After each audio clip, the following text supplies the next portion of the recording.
Bonjour à toutes et à tous. Aujourd'hui, on explore ensemble des extraits d'un guide, le manuel d'épanouissement pour couple.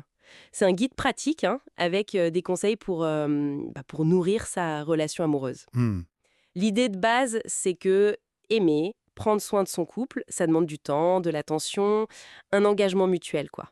tout à fait. C'est pas quelque chose qui va de soi. Non, exactement. Alors notre mission, si on peut dire, c'est d'en extraire l'essentiel. Comprendre comment on cultive ça, une relation épanouissante, au jour le jour. Bon alors par où on commence? Le guide démarre avec la communication, j'ai l'impression. Oui, tout à fait. C'est vraiment le socle, selon ce manuel. Il met l'accent sur une communication qui soit ouverte, déjà, et respectueuse. Ouverte et respectueuse. Qu'est-ce que ça veut dire concrètement? Alors, ça passe d'abord par l'écoute active.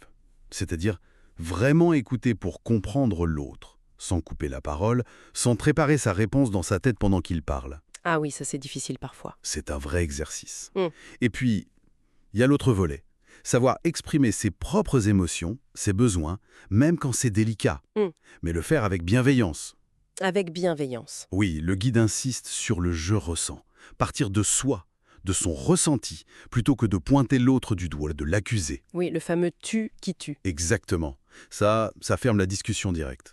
Alors que le «je», ça ouvre. Et ça prépare le terrain pour mieux gérer les désaccords. Pour trouver des solutions ensemble. Voilà. L'objectif, c'est de trouver une issue ensemble. Pas de savoir qui a raison, qui a tort. Pas de gagner la dispute. D'accord. Dès qu'il fait le lien, j'imagine, avec le point suivant du guide, l'appréciation, la gratitude. Tout à fait. C'est très lié. Cultiver l'appréciation. Le texte dit que c'est fondamental de valoriser les petites choses. Les petites choses. Comme quoi, par exemple? Remercier son partenaire pour des gestes du quotidien, le café préparé le matin, s'occuper d'une tâche ménagère, des choses simples. Mhm. Faire aussi des compliments sincères. Dire ce qu'on admire vraiment chez l'autre. Pas des banalités, quelque chose de ressenti. Et célébrer les réussites. Oui, petite ou grande. Partager la joie d'un succès, perso ou pro, ça renforce énormément le lien. C'est une forme de gratitude active, en fait. Gratitude active, j'aime bien ce terme. Et après la communication et l'appréciation, vient l'intimité, la complicité. Exactement. Le manuel insiste sur l'importance d'entretenir ça. Déjà, planifier des vrais moments à deux. Sans les écrans. Ah oui, sans les distractions, téléphone, boulot, tout ça. Des moments juste pour le couple. Et puis, il y a les gestes d'affection, bien sûr. Les câlins, les baisers. Oui, ces petites marques physiques qui maintiennent la connexion émotionnelle. Mais attention, le guide parle aussi de respecter le besoin d'espace de chacun. Ah, l'équilibre. C'est ça, trouver le bon équilibre entre le temps partagé et le temps pour soi, pour ses propres activités. C'est crucial. D'accord. Communication, appréciation, intimité. Et ensuite, il y a cette idée de travailler en équipe. Ça m'intrigue, ça. Oui, c'est une image forte. Voir le couple comme un partenariat. Une équipe, quoi. Concrètement, ça veut dire quoi faire équipe dans le couple? Ça commence par le partage des responsabilités du quotidien. Les tâches ménagères, les finances, l'éducation, les enfants, s'il y en a. Éviter que l'un porte tout. Pour éviter les frustrations, oui. Exactement. Et puis, se fixer des projets communs. Ça peut être un voyage, rénover la maison, apprendre un truc nouveau ensemble. Se donner des buts communs. Voilà. Et être le premier soutien de son partenaire, l'encourager dans ses projets, ses défis. Savoir qu'on peut compter l'un sur l'autre. C'est ça l'esprit d'équipe. Ça transforme la relation en une vraie alliance, en fait. C'est l'idée. Et cette alliance, elle est testée forcément, face aux difficultés. Justement, comment le guide aborde les défis, les moments moins faciles? Il insiste beaucoup sur l'acceptation des imperfections. Celles de l'autre, mais aussi les siennes.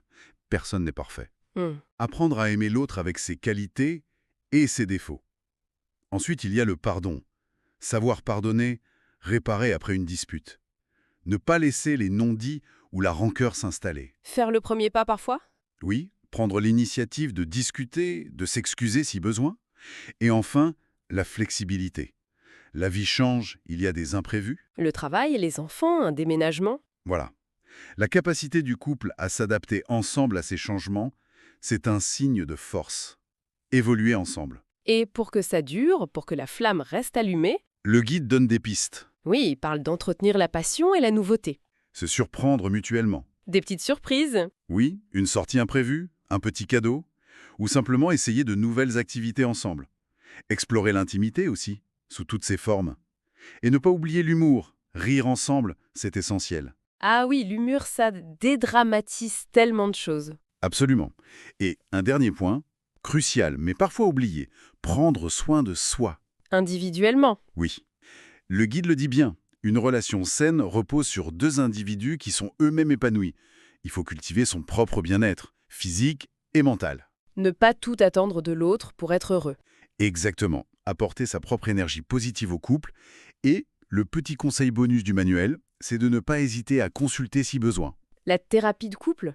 Oui, si on sent que ça bloque, qu'on n'arrive plus à communiquer, un regard extérieur professionnel peut vraiment aider. C'est une ressource valable. D'accord. Bon, si on essaye de synthétiser tout ça.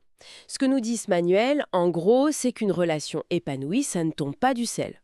Non, c'est une construction. C'est ça. Ça demande des efforts conscients, constants.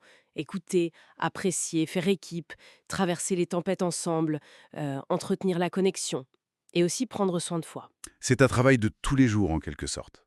Mais un travail gratifiant. Et ce sont souvent les petites attentions quotidiennes qui font la différence sur le long terme. Tout à fait. La force est dans la régularité, dans la constance de cette attention mutuelle. Hmm. Et ça amène peut-être une réflexion pour aller plus loin, au-delà même d'appliquer ces conseils. Est-ce que le simple fait d'avoir conscience à deux que la relation est un projet commun, un jardin qu'on cultive activement, est-ce que cette conscience partagée ne change pas déjà en profondeur la manière dont on vit la relation et l'engagement qu'on y met chaque jour? Ah, c'est une excellente question pour terminer. Prendre conscience de l'effort mutuel nécessaire et de ce que ça implique. Une piste à méditer, effectivement. Merci beaucoup pour cet éclairage. Merci à vous.